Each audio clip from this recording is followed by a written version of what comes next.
Ang masamang ginawa ay dapat panagutan dahil ang pananagutan sa batas ay pagtatama sa pagkakamaling nagawa. Kahit ang Diyos, nire-require ang pagsisisi ng makasalanan bago siya patawarin.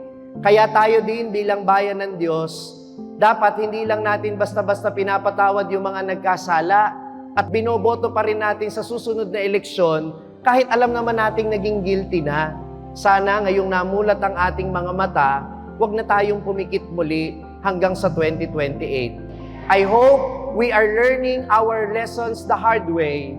Yes, it is painful for us as a nation, but let it be painful as it is to teach us a lesson about accountability. Accountability that we should expect from those people that we elected in public office and from those people that are entrusted public service to serve the good of the people.